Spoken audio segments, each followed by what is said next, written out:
Wait, tunggu Tiga. udah. Assalamualaikum warahmatullahi wabarakatuh. Kami dari kelompok 10 akan mengerjakan soal E1216 Learning Objective 5 yaitu Accounting for R&D Cost. Jadi soalnya adalah Margaret, every company from time to time embarks on a research program when a special project seems to offer possibilities in 2029.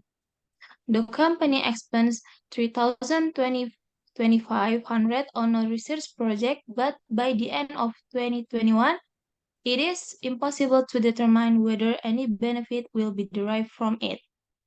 Yang bagian A yaitu what account should be charged for the 300 to 25,000 and how should it be shown in the financial statement.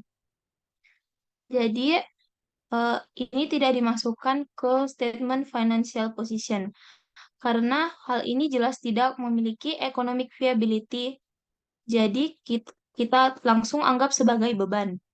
Maka dari itu pencatatannya adalah R&D cost pada case sebesar total expenditure. Jadi jelasnya bahwa hal ini masuk ke laporan laba rugi bukan financial position. Selanjutnya kepada Saudari Arnold dipersilahkan.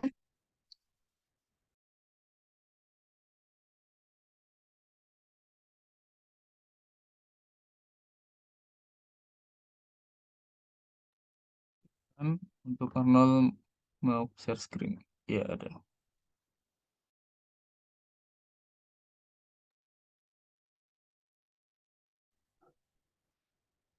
Oke, terima kasih atas kesempatan yang diberikan kepada saya. Sekarang saya akan membedah soal nomor bagian B pada exercise 12.16. Jadi soalnya itu, the project is completed in 2022 and successful pattern is obtained. The development cost to complete the project are 110,000. 36,000 of this cost were incurred after specific economic viability. An additional administrative legal expenses incurred in obtaining patent number 472100184 in 22 total 24,000. The patent has an expected usable life for 5 years. So record this cost in journal entry form and also record patent amortization for full year in 2020.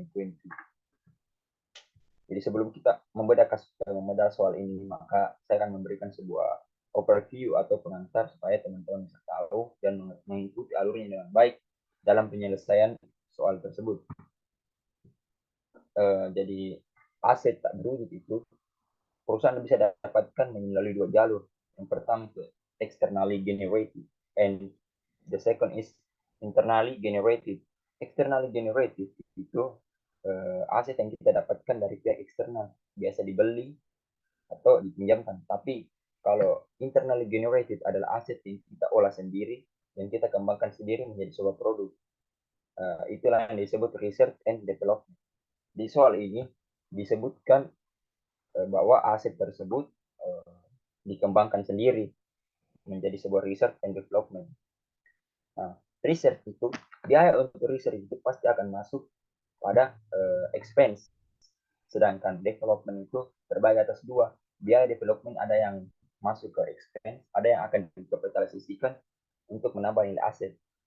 Syarat-syarat untuk dikapitalisasi menjadi sebuah aset itu yang pertama, yang ada 6 di sini, ada pirate, tapi saya bisa meringkas dan merangkum menjadi 2 poin penting. Yang pertama itu manajemen. Harus dapat memastikan bahwa ini produk bisa selesai dan bisa mendatangkan benefit bagi sebuah perusahaan. Entah itu dijual, dipakai, ataupun yang lain. Yang penting mendapatkan benefit. Dan yang kedua itu, manajemen mempunyai resource atau uang untuk menyelesaikan development ini menjadi sebuah produk yang bisa digunakan oleh perusahaan. Itulah syarat-syarat untuk bisa dikapitalisasi. Oke, kita lanjut. Jadi expense yang ada di research itu, biaya expense itu yang dibebankan akan dimasukkan ke laporan laba rugi dan diperlakukan sebagai beban R&D. Sedangkan biaya development yang dikapitalisasi itu akan masuk ke laporan posisi keuangan dan diperlakukan sebagai intangible asset atau aset tak bernilai. Lanjut kita ke kasusnya soal poin D. Jadi proyek ini yang dibuat tahun 2021 sudah berhasil dan selesai pada awal tahun 2022 dan telah dipatenkan. Nah, di sini kita lihat bahwa sudah berhasil dan successful patent, artinya ini biaya-biaya itu bisa dikapitalisasi karena sudah berhasil dan sukses. Terus di sini adalah ada lagi biaya pengembangan untuk menyelesaikan proyek itu adalah sebesar 110.000. Tapi 36.000 hanya 36.000 saja yang bisa mendatangkan economic viability atau keuntungan. Jadi yang kita kapitalisasikan hanya 36.000 karena 36.000 hanya yang bisa mendatangkan keuntungan, sedangkan sisa dari 110.000 tadi itu yaitu 74.000 akan diekspenskan karena manajer belum memastikan bahwa sisa tersebut bisa mendatangkan keuntungan. Oke, dan yang tambahan lagi untuk administrasi dan legal expense itu sebesar 24.000 akan kita kapitalisasikan bersama cost tadi yang 36.000. Jadi hasil dari 36.000 tambah 24.000 adalah 60.000. Jadi 60.000 ini akan kita lakukan amortisasi sebanyak 5 tahun. Jadi kita akan membagi 60.000 ini ditambah dengan 5, jadi bagi dengan 5 akan menghasilkan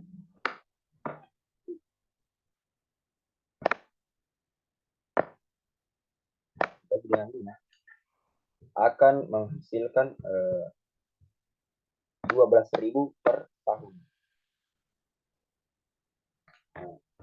Karena yang ditanya adalah berapa paten amortisasi paten pada 2022, maka kita akan mengambil tahun 2022 itu sebesar 12.000.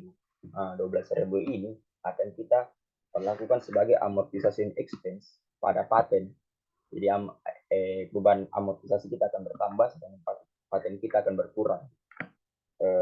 Lalu sisa dari yang tadi 110 yakni 74.000 yang akan kita expenskan itu akan kita jurnal sebagai R&D expense sebesar 74.000 pada cash or account payable or material sebesar 74.000.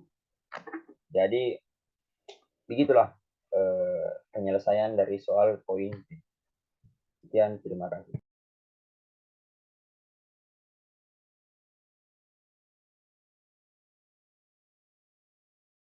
Oke, lanjut ke bagian C. Di sini itu langsung aja. Additional engineering and consulting cost terjadi di tahun 2003 yang digunakan untuk advance the design of a product to manufacturing yang totalnya itu 60.000. Nah, biaya ini untuk memperkuat desainnya itu desain produknya. Tapi, ya di sini ada tapinya, the highly uncertain. Tidak pasti bahwa if there will be market for the new version of the product. Artinya, dia tidak punya economic viability. Nah, apa akun discuss the proper accounting itu? Langsung aja, kita anggap ini sebagai beban. Kenapa dianggap sebagai beban? Karena dia tidak punya economic viability. Jadi, jurnalnya ya adalah R&D cost. R&D development cost itu sebesar 60.000 dan di bawahnya itu cash atau akun payable kalau dia utang ya. Payable. Nah, ini yang terjadi untuk accounting treatmentnya. Nah, bagaimana jika saja dan bila mana saja itu di sini dia itu ada economic viability-nya. Berarti kita harus kapitalisasikan. Dan jangan lupa diamortisasi. Jangan lupa ya. Nah, itu intinya seperti itu. Nah, kenapa saya tidak memasukkan ini sebagai biaya ini ya? Akan sini ada mengatakan, aduh, sini mengatakan ada engineering and consulting cost. Ini bisa saja dia bisa tambahkan engineering, artinya bisa jadi biaya gaji di situ, ada biaya gaji atau administrasi ya, consulting cost. Tapi lihat dulu tujuannya untuk apa? Tujuannya ternyata untuk advance the design dan biaya ternyata biaya itu memperkuat desain produk. Artinya ini adalah tahap pengembangan.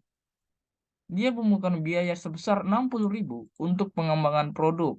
Makanya saya masukkan sebagai R&D cost 60.000 dan cash atau account payable sebesar 60.000. Oh, saya tidak tulis sini.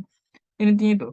Jadi ya di kunci utamanya adalah apakah dalam soal tersebut punya economic viability di bagian C atau tidak. Nah, di sini dia tidak punya akun economic viability. Jadi saya masukkan sebagai R&D cost. Dan jika punya, saya masukkan atau saya kapitalisasikan. Dan lalu setelah itu diamortisasi sesuai umurnya. Ya, saya rasa demikian untuk presentasi dari kelompok 10 untuk soal 12-16. Maka dari itu saya Anansyah, Arnold, dan juga siapa tadi satu? Siti Alia Hairunisa mengucapkan terima kasih atas kesempatannya. Assalamualaikum warahmatullahi wabarakatuh.